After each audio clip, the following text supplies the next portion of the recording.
tu fais la prise de COP et moi je fais comme si j'étais le client, donc comme si j'étais toi. Toutes les questions que tu te poserais si tu voulais en poser. Parce qu'on a dit qu'on avait des objectifs. Les gens quand ils pensent porte blindée, c'est forcément sécurité. Mais là, on est dans un immeuble, ça peut être aussi le phonique, c'est surtout le thermique. Donc là, on est sur une porte alvéolaire, donc c'est vraiment, c'est juste 2 petites feuilles, on va dire, de contreplaqué avec des alvéoles en carton, donc ça vaut rien du tout. Le moindre coup de son haute, ça va casser, ça va fracturer. Donc même pour sécuriser une porte comme ça, parce que les gens avant tout disent, est-ce que je sécurise la porte ou est-ce que je change la porte? Le problème, c'est que sur une porte comme ça, si on veut la sécuriser, on va être obligé de mettre automatiquement ce qu'on appelle un blindage pivot. Un blindage quoi? Un blindage pivotant. C'est un blindage pivotant. Tiens, je vais te faire voir à l'intérieur, sur le principe. Blindage pivotant, voilà, quand on est sur une porte qui est vraiment creuse, on va dire que là, ce qui va se passer, c'est que les deux vis là, elles tiennent absolument pas, parce qu'elles prennent sur 2 mm. Les 2 vis qui sont ici prennent sur 2 mm de bois. Là, on a un encadrement bois avec des tasseaux, plus ou moins de 40 mm, qui font toute la structure de la porte. Ouais. Démonter le verrou et on va regarder. Ok.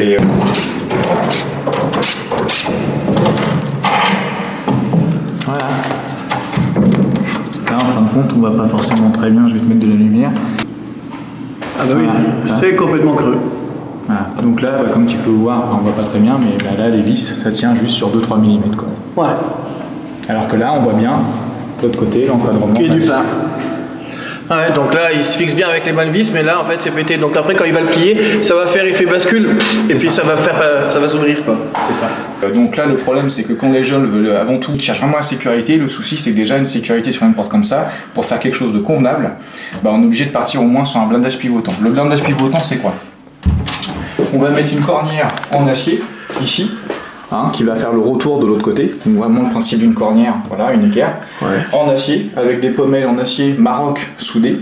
Maroc soudé, ça veut dire quoi? C'est la spécificité, entre guillemets, c'est une pommelle Maroc, c'est une pommelle en acier qui est directement soudée. Mais son nom propre, c'est une pommelle Maroc. C'est pas une pommelle vissée dans le support? Non, elle est soudée. Ok, c'est monobloc. Voilà, c'est ça, elle est soudée directement. Ok. Elle est vraiment intégrée. Et généralement, c'est remis avec une butée roulement à billes, comme on va retrouver sur nos portes blindées. Donc une fois que cette cornière est mise ici, on va faire la même chose, mais une cornière à elle inégale, c'est-à-dire l'épaisseur de la porte dans ce sens-là, et après, l'autre partie inégale, c'est qu'elle va faire toute la largeur de la porte. Et on est sur une tôle généralement de 15/10, c'est-à-dire 1,5 mm. Et on va remettre des vis tous les à peu près 30 cm, repris dans le tasseau principal qui permettent de renforcer la porte. Et une fois qu'on a cette fameuse tôle en acier, on va pouvoir mettre une serrure en appli qui va reprendre sur l'acier, donc il y aura une bonne résistance mécanique. Et ça, c'est la base. Mais le souci, c'est qu'avec ce genre d'installation-là, on est sur un budget assez conséquent et qui n'offre aucune solution thermique et phonique.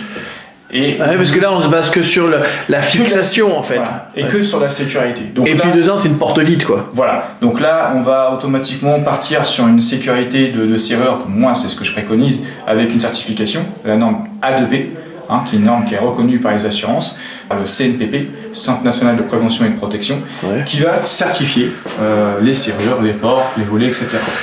Donc en fin de compte, le centre va tester qu'on c'est une serrure avec une perceuse, etc. Tournevis, ils vont essayer de casser, de fracturer la serrure pendant un temps imparti. À savoir qu'il y a 3 classifications. A2P, 1 étoile, 2 étoiles et 3 étoiles. Chaque étoile équivaut à 5 minutes de tentative à l'effraction. Donc pendant A2P, 1 étoile, le monsieur vient avec tournevis, perceuse, et il va essayer de casser, de fracturer la serrure.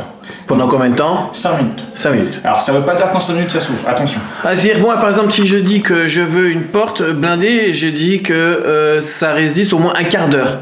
Ça veut dire 3 étoiles. C'est ça. Et là on est sur une autre formule, ça va être A2P, BP.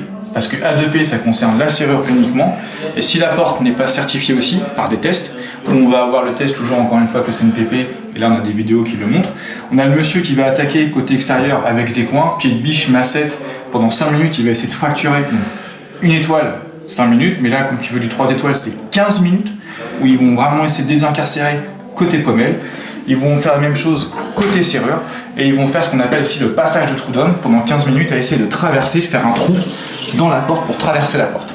Ça, on est sur une certification de porte blindée qui regroupe la serrure et le bloc-porte. Donc une porte blindée, c'est automatiquement l'association A2P pour la serrure et BP. Donc ça va être A2P BP1. Bah oui, A2P, soit il force ici, soit il force là, soit il force au milieu. Voilà. En fait, c'est soit j'essaie de la dégonder, soit j'essaie de la forcer, soit j'essaie de passer à travers. Voilà. Mais oui, mais moi, au niveau de l'assurance, ils me demandent pas les 3.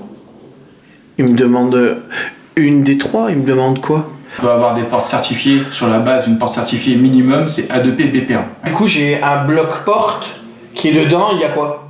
Alors, dans notre bloc porte, sur mon fabricant, hein, on a sur le modèle Diamant 10 qu'on va poser aujourd'hui, on est sur une tôle de 15 dixièmes, 1,5 mm, avec des omégas de renfort, 4 horizontaux, 2 verticaux. Des omégas, c'est la forme que prend la tôle pliée. Voilà. Ok.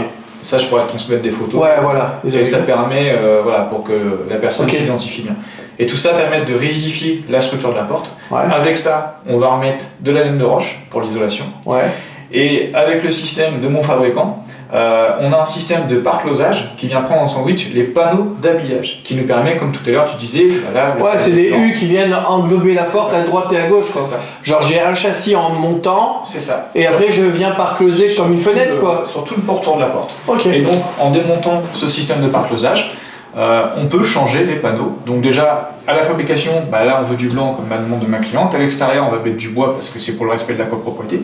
On dissocie la porte en deux, sans problème. C'est ce qu'on a aujourd'hui, de toute façon. C'est exactement ce qu'on a aujourd'hui. Donc on va te montrer sur la porte comment c'est fait. Et le gros avantage, c'est l'exemple que je montre par rapport à d'autres fabricants, c'est que si un jour on n'est jamais à l'abri d'un acte de vandalisme, un acte de malveillance, ou même, j'ai le cas avec un client, j'ai rencontré des peintres, mais un peintre, une fois, est passé chez un de mes clients, avec la tine de peinture en métal, il a rayé le panneau de la porte.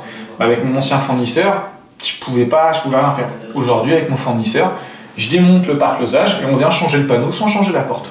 On peut évoluer. Donc l'isolation, notre fameuse tôle en 15 dixièmes, les omégas de renfort, la laine de roche, les panneaux bois, panneaux du millimètre, interchangeables. Et là, en l'occurrence, à l'intérieur, on a opté sur un panneau en acier. Et donc le panneau en acier qui fait 1,5 mm est remis automatiquement sur un contreplaqué de 6 mm pour rigidifier la structure. Et l'avantage par rapport à d'autres fabricants, d'avoir cette solution avec le panneau bois, nous permet d'avoir une meilleure isolation thermique et aussi phonique. Ouais, alors là il me faut des chiffres, il faut que je puisse comparer. Moi, une cloison de pièce à pièce, genre de chambre, en placo, qui fait 72 mm à la fin, c'est une plaque de plate, un isolant, laine de verre généralement ou laine de roche, et une plaque de plate. Et on est sur une atténuation entre 43 et 45 décibels. Ouais, donc là, nous, Diamant 10, on va être sur 42 décibels, la Diamant 20, 44, et la Diamant 30, on va être à 47. Ok. Donc, mais là, du coup, c'est parce qu'il fait plus large. On a sur la Diamant 10 et la Diamant 20, on est sur la même épaisseur, à savoir 8 cm d'épaisseur de porte. Ouais. Et sur la Diamant 20, on a des caissons métalliques qui ont été renforcés qui permettent d'atténuer un peu plus le son. Ok. Le thermique, c'est parce que ça dépend de l'isolant qu'on met dedans. Voilà, donc on va retrouver deux joints d'étanchéité comme sur des portes-fenêtres qui permettent aussi de l'atténuation acoustique. Oui, il y a un joint isophonique. Voilà, tout autour, Ok. c'est les joints tout autour de la porte qui sont doublés sur le parement de la porte. C'est un système d'accordéon. Donc au lieu d'avoir la porte avant qui faisait juste un bout de rectangle avec ce qu'on appelle un recouvrement, là maintenant on a un double recouvrement. Voilà, un recouvrement, et là maintenant on a un double recouvrement qui permet au niveau du son d'éviter encore la propagation du son. Ok. Et on va avoir une barre de seuil au sol. Là en fin de compte la barre de seuil ça fait une petite marche normalisée à 18 mm et là on a le joint qui vient venir dessus. C'est ce qu'on aura aujourd'hui avec. Ouais, c'est intégré. C'est intégré. C'est avec mon bloc porte. Je vais chercher la mallette, comme ça je vais voir comment je fais quand je suis en clientèle. Ouais. Donc là, comme on peut voir, 8 mm en médium, du vrai bois, en intercalaire qui est remis à intérieur et extérieur. Et si on reprend, comme là aujourd'hui, un panneau acier, on va avoir un panneau acier de 1,5 mm et 6 mm de contreplaqué. Et après, de la prise de cote, voilà, la hauteur à 3 points différents. Tac. Donc là, t'as combien? La 2012. 2012, ouais. Au milieu, Tac. la 2014. Tac. La 2013. Ah du coup le point le plus bas, ça va être 2012. C'est ça. Du coup tu te bases sur la mesure la C'est plus une basse. bonne référence, voilà. Ok. Parce que pourquoi au milieu, c'est très rare, mais on peut avoir un bâti en parenthèse et du coup, C'est pas si rare que ça. Ah, mais c'est pour ça que Et après, je fais la même chose et je le fais même en 4 fois pour le latéral. Donc on prend la largeur de porte, de feuillure à feuillure. Ouais. Donc là, en l'occurrence, 828. Ouais. 829. 830.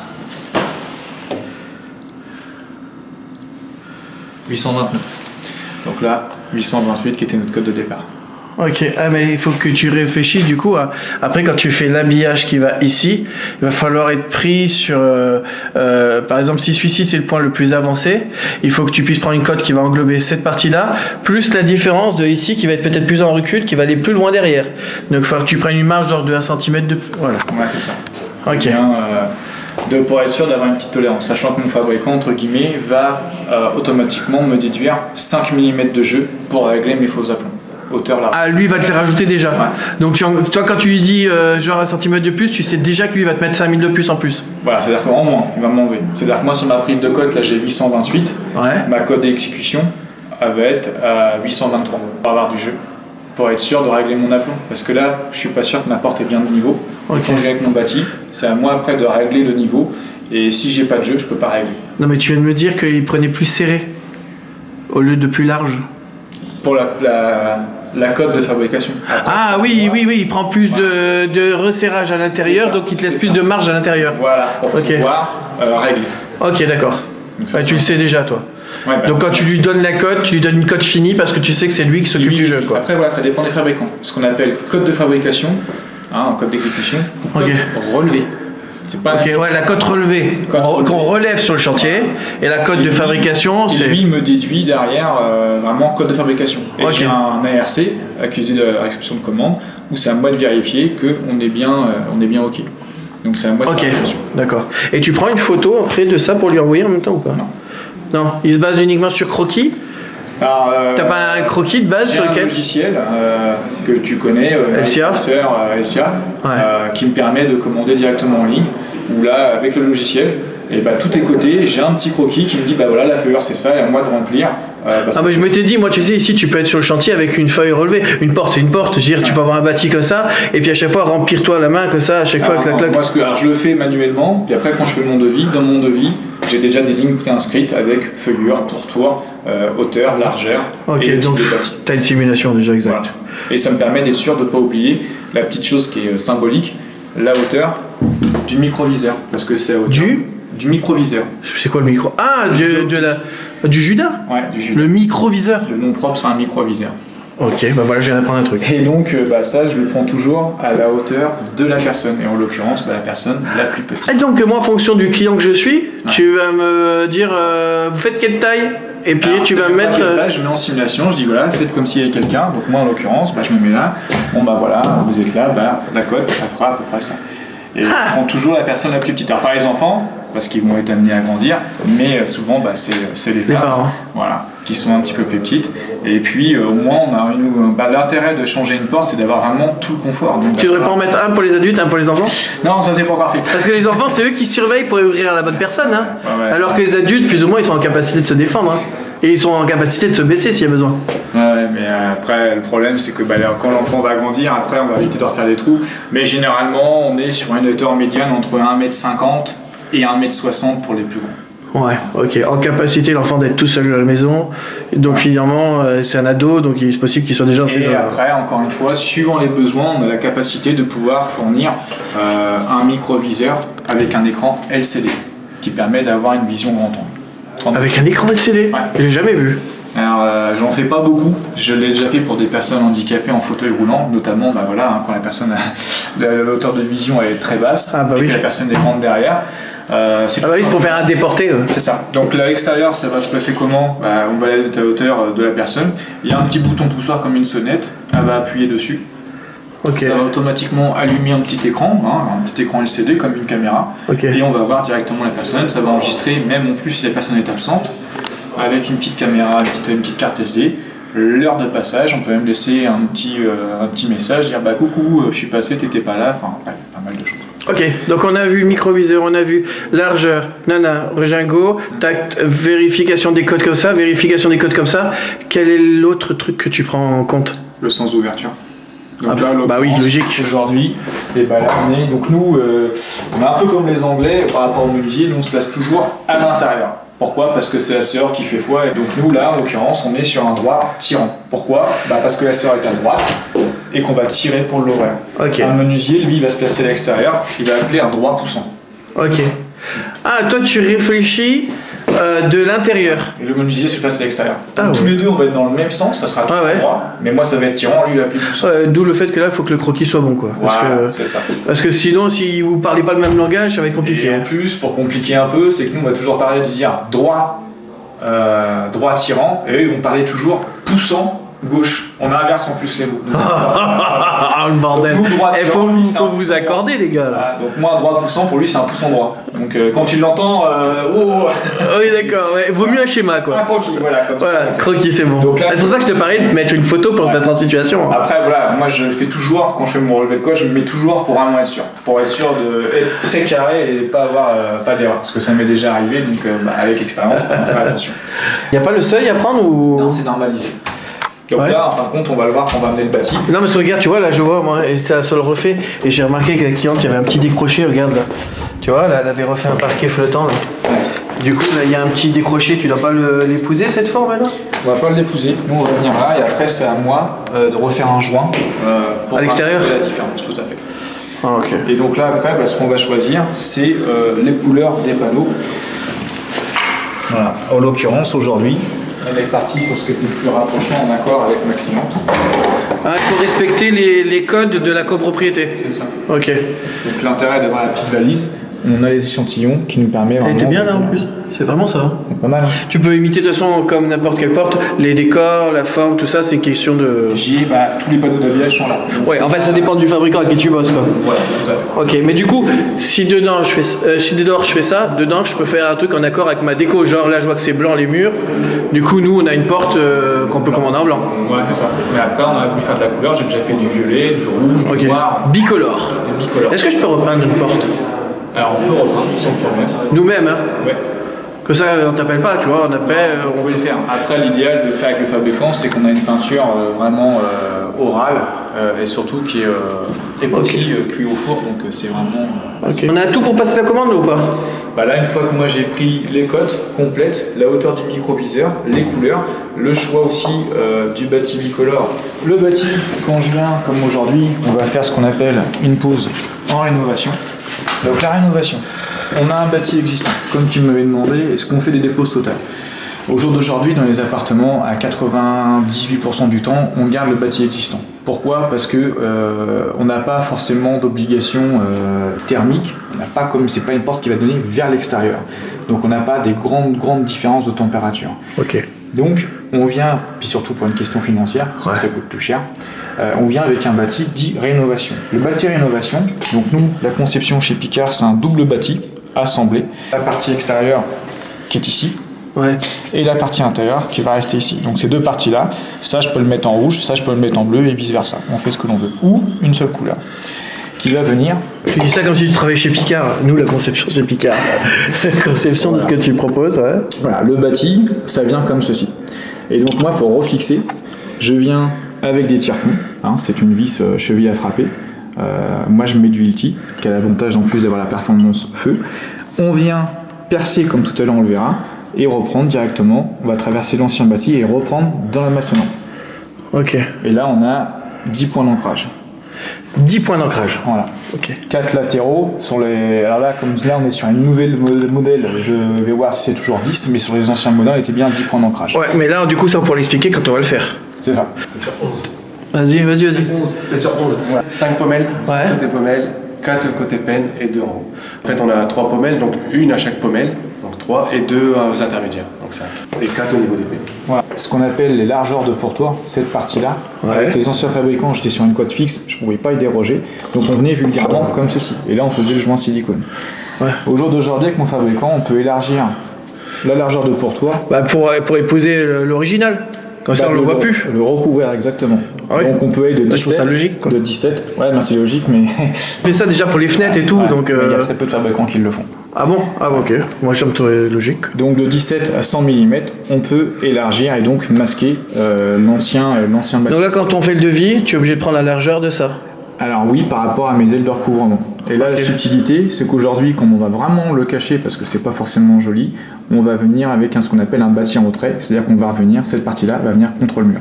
Ouais, donc tu dois donner la longueur de ça et la longueur de ton retour. Donc là, comment ça va se passer pour une prise de cote?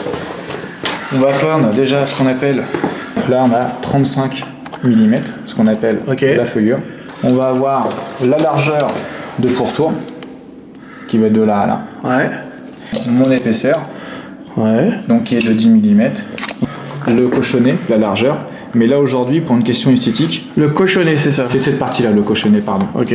Et là, pour une question esthétique, petite subtilité, c'est qu'au lieu d'avoir 3 couleurs, bah ça, je vais le déposer pour qu'on ait qu'une seule couleur. Nous, on va venir s'arrêter juste derrière.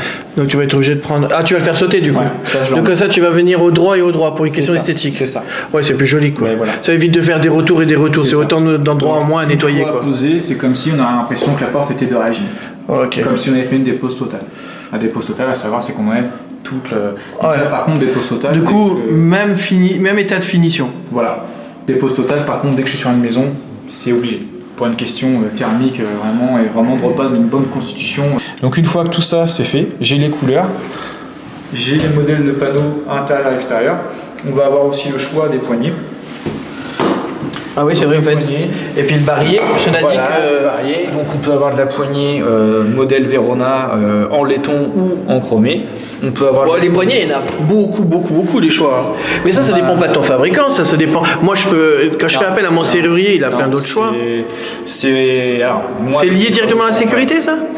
C'est lié à la sécurité, c'est de l'esthétique, mais c'est mon fabricant ou directement au niveau des assemblages de poignées. On a vraiment, voilà, comme tu peux le voir, c'est pas forcément les mêmes diamètres suivant toujours plus ou moins les modèles de poignées. Là, on a vraiment, on a un œillet et il vaut mieux respecter la poignée qui est fournie. C'est une question d'effort fourni sur la poignée pour pas qu'il y ait de jeu dans le temps, des choses comme ça. Et surtout, c'est la qualité. Parce que là, on est sur des systèmes de marque OP, on est avec un système anti-desserrage. C'est-à-dire que là, il n'y a pas de vis pointeau, suivant les modèles de poignée. Ah, le fameux truc qui se desserre et qui se fait tout. Une vis pointeau. Là, on est sur un système OP où c'est indesserrable, on a une clé de démontage. Et l'avantage, c'est que ça, une fois que c'est mis, c'est comme les Wago, tu peux pas, ça bouge pas. Quoi. Okay. Et là, en l'occurrence, j'ai un client super adorable. S'il me voit, je le salue. Un Antillais qui est Monsieur Prudentos, où on a mis une grosse porte chez lui. Et le monsieur, la blague, il fait 2 mètres, 130 kilos. Et il m'a dit, moi, je veux une poignée qui résiste bien. Je dis, avec ça, il n'y a pas de problème. Et je l'ai venu au magasin, parce qu'on a un showroom. Il la bouge dans tous les sens et la poignée, elle bouge pas. Quoi. Donc encore une fois, t'as qui en référence? C'est un détail, mais c'est ce qui fait aussi la qualité. Après, je fais toujours voir aussi les points de fermeture. Hein. On est sur du diamètre 22 en acier massif. Et là, ce qui va faire les points de fermeture. Diamètre 22 en acier massif. Ouais, mais moi en tant que client, comment je fais la différence de ce que je vais te demander à ce niveau-là? Parce que franchement, moi je sais pas à quoi ça correspond. 22, tu pourrais me dire 28, tu pourrais me dire 12. Voilà, moi je sais pas si c'est plus performant, moins performant. Je sais pas comment ça fonctionne. Tiens, donne ta main. Voilà. Mais ça, c'est une question de densité. Oui. Ça veut pas dire que la conception est bonne. Ça, elle peut être aussi plus légère et très résistante. Voilà. Dans le bâti, ça va revenir comme ça. Et on a une résistance en cisaillement d'1,3 tonne par point de fermeture. Est-ce que j'ai besoin d'autant de ça? C'est normé, c'est comme ça.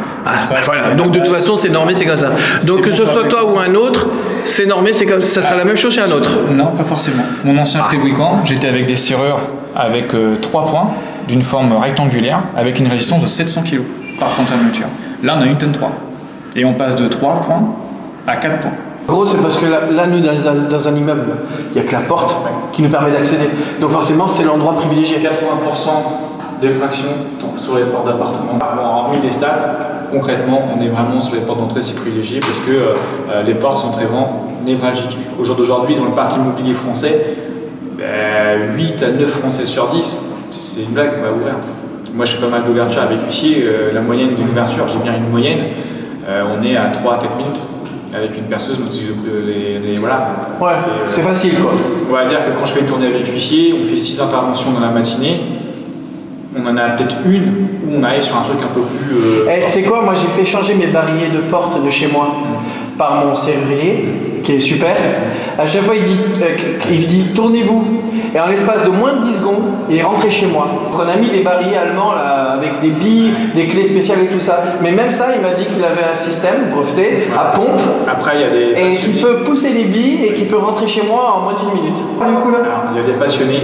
Après, suivant la technologie des cylindres, il y en a des plus ou moins perfectionnés et qui sont justement anti-crochetage, anti-bumping.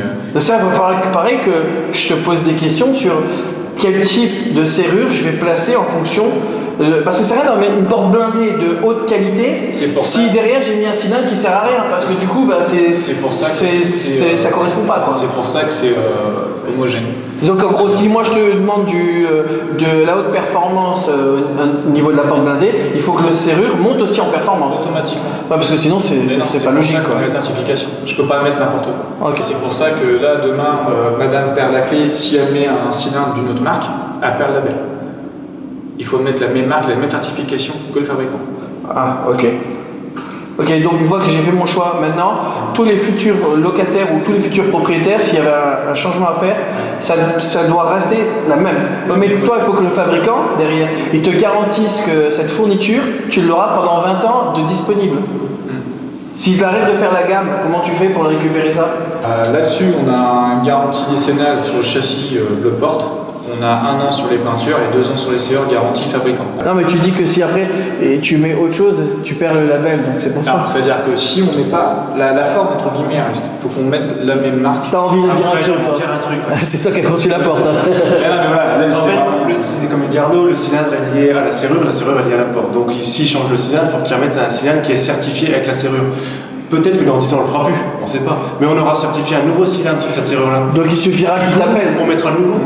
Ok, mais tu lui prolonges la certification, le label, parce que c'est toi qui lui dis laquelle tu veux qu'il mette avec. On dira, on lui met là, aujourd'hui c'est un cylindre VTX, demain peut-être ça sera le VTX numéro 2, je ne sais pas. Okay. En mettant celui-ci, il sera toujours certifié. Okay. Donc même si le cylindre demain on est amené à l'arrêter, on aura toujours un nouveau qui se mettra dessus et qui gardera la certification garantie. Ok. Ouais, mais moi au moins en tant que client, je me dis, je sais par quel bout m'y prendre pour prolonger ma garantie quoi. Parce que tu sais, il suffit d'un rien pour les assurances pour dire ah oui. Alors je rebondis sur ce que tu me dis. Je suis intervenu à Évreux, qui est à 45 km de Rouen.